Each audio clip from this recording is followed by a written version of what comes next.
हमारे साथ बात करने के लिए राजा पाकर विधानसभा क्षेत्र के आम जनता हैं। हम उनसे जन सुराज जो पार्टी बनने जा रही है उस पर विशेष तौर पर जानना चाहेंगे, और इसलिए जानना चाहेंगे कि बिहार में बहुत सारा पार्टियां भी हैं। तो बिहार में बहुत सारी पार्टी होने के बावजूद जो है जन सुराज पार्टी का जो है किस नज़रिया से देखते हैं। सर, क्या परिचय हुआ आपका? मेरा नाम रूपक श्रीवास्तव है और मैं शिक्षक भी हूँ, पेशे और स्टूडेंट भी हूँ। तो शिक्षक हैं और एक स्टूडेंट भी हैं, बच्चे को शिक्षा भी देते हैं और उच्च शिक्षा प्राप्त भी करते हैं। तो सर, अभी बिहार में जो है हजारों पार्टियां हैं। कुछ बहुत बड़े पार्टियां हैं जो यहाँ पे जो 15 वर्षों तक 17 वर्षों तक राज भी किया है। इसके बावजूद भी एक नई पार्टी बनने जा रही है 2 अक्टूबर को, जो प्रशांत किशोर जी के द्वारा।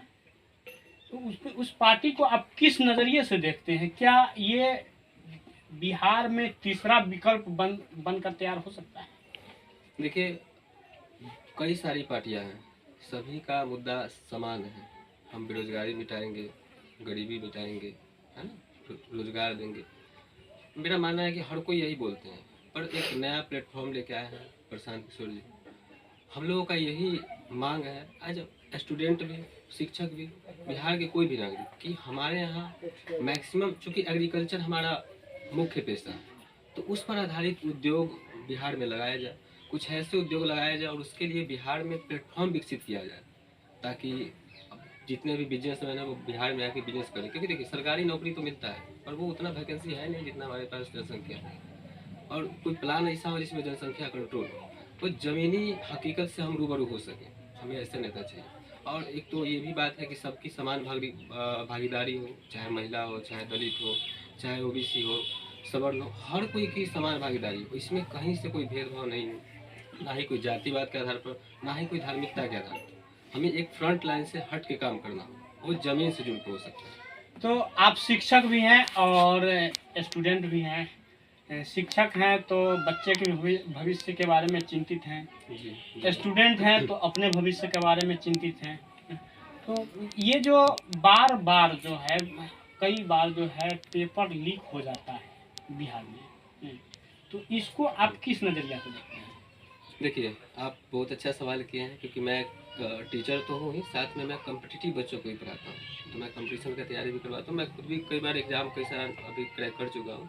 देखिए, पेपर लीक बहुत बड़ा समस्या है, पर इसमें हमें भी सोचना चाहिए, हम स्टूडेंट को भी सोचना चाहिए कि इस प्रकार के किसी भी तरीके का कोई फ्रॉड अगर हमारे आसपास समाज में दिखे तो हमें उसे रोकना चाहिए। पहली बात, सरकार को कोई ऐसे निर्णय लेना चाहिए जिससे आगे भविष्य में कोई ऐसा ना सोचे। दूसरी बात, तीसरी बात यह है कि बेरोजगारी तो चरम पर है, हर कोई सरकारी नौकरी चाहता है। हम फिर वही कर रहे हैं कि हमारे पास कोई इंडस्ट्री का रोड मैप होना चाहिए बिहार में, क्योंकि पलायन बहुत बड़ा समस्या है बिहार में तो लगभग हर जिला में बहुत बड़ा बड़ा उद्योग लगा हुआ है, जैसे जूट मिल, जैसे चीनी मिल, जिसको जो है बिहार सरकार जो है अपनी दूषित मानसिकता को लेकर जो उसको ध्वस्त कर दिया गया।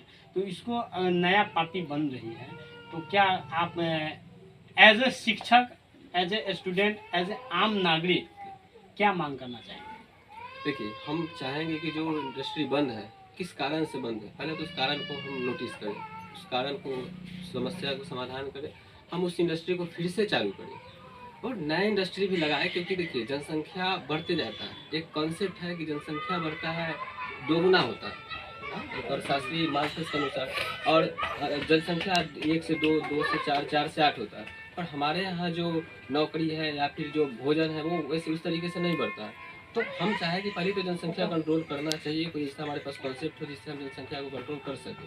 दूसरी बात है कि जो इंडस्ट्री है उस इंडस्ट्री को तो ओपन करें, साथ में इंडस्ट्री के साथ साथ हम इस प्रकार के माहौल बिहार में बनाएं कि जो बिहार का कोई ऐसा उद्यमी है जो नया यंग है, वो भी कोई इंडस्ट्री खोलना चाहता हो, स्थापित करना चाहता हो, तो उसके एवज में हम लोन दें। बिहार सरकार दे रही है लोन, और उस लोन में पारदर्शिता की बहुत ज़्यादा कमी है। तो हम चाहेंगे सरकार से कि जो सरकार आगे आए, क्योंकि हम भरोसा करके जिताते हैं चुनाव और फिर वही बात होता है। तो हमारा तो एक यही है, क्योंकि हम कंपटीशन के टीचर को स्टूडेंट को पढ़ाते हैं, तो बहुत सारा है, क्योंकि हमारे पास एक ही सुविधा है बिहार में कि अगर नौकरी ना हुई तो बूढ़ा बस्तर लेके कोई दूसरे स्टेट में जाना, वहाँ मार खाना। मार खाने की बात पर आए जब आप बोले तो अभी बंगाल में जो एग्जाम देने गया था जीडी के बच्चे को जीडी के बच्चे एग्जाम देने गए थे और कोई ज्यादा दूर नहीं बिहार से सटे हुए और सिलीगुड़ी में ही गए थे। वहाँ पे जो बहुत ही वो वीडियो वायरल हो रही है, तो उस पे जो है क्या आपकी क्या नजरिया है? देखिए, ये तो एक मानसिकता है। पहली बात, सोशल जो डिस्ट्रक्टेड व्यक्ति है उनका तो हम कुछ कह ही नहीं सकते, पर समाज भी इस तरीके की चीज़ों की जागरूकता करे। हम भारत के लोग हैं, हमारे संविधान के प्रीएम्बल में लिखा हुआ है कि हम भारत के लोग, द पीपल ऑफ इंडिया। तो हमें इसी कॉन्सेप्ट को लेकर चलना चाहिए, ना हम बंगाली है ना हम बिहारी है। दूसरी बात कि अब बिहारी हर जगह जा रहे एग्जाम देने, तो बंगाली भी हमारे यहाँ आते हैं। अगर हम उनका सम्मान करते हैं तो उनका भी हमारा सम्मान करना चाहिए। कुछ ऐसे असामाजिक तत्व अभी देख रहे हैं कि बीपीएससी का जो टीचर बने हैं तो उसमें बहुत सारे टीचर है जो यूपी से आए हैं, तो हम उनको स्वागत करते हैं, स्वागत भी करते हैं और उनसे शिक्षा भी लेते हैं।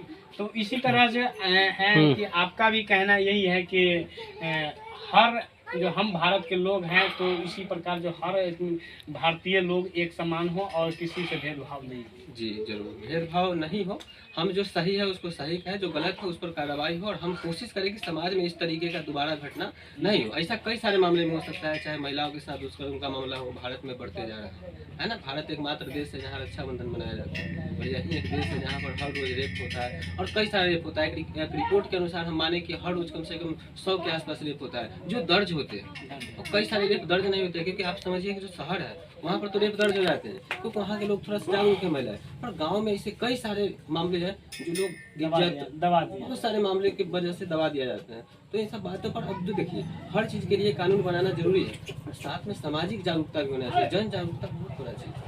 पर्यावरण पर भी आपको बात करना चाहिए। हम चाहेंगे कि ये जो इनका पार्टी है, इन पार्टी में पर्यावरण को भी चर्चा मिले, और जो जानवर होते हैं, खुला जानवर घूमते हैं, उन सब पर भी बात हो, क्योंकि देखिए पर्यावरण बहुत बड़ा समस्या है, क्लाइमेट चेंज आप देख रहे हैं। तो इन सारी बातों पर हम किसी एक बात को, वही नहीं कि सिर्फ पब्लिक का मुद्दा है कि हम बेरोजगारी दूर करें, गरीबी दूर करें, इससे करने से कुछ नहीं होगा। हमारे पास पानी नहीं रहेगा, शुद्ध हवा नहीं रहेगा, तो फिर हम स्वस्थ नहीं रह पाएंगे, तो फिर तो वही बात हो गया।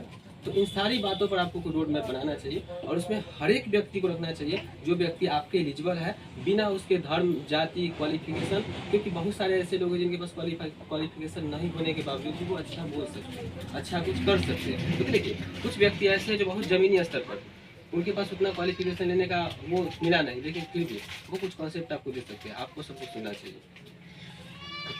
प्रशांत किशोर जी को एक उनसे अनुरोध है, विनती है कि सभी को सुनना चाहिए, और सर की बहुत सारी बातें रही जो बिहार हित में ही नहीं पूरा भारत हित में जो है ज़रूरी है। और आप इस वीडियो के माध्यम से आपको क्या लगता है कमेंट करके ज़रूर बताएं। जय हिंद, जय बिहार।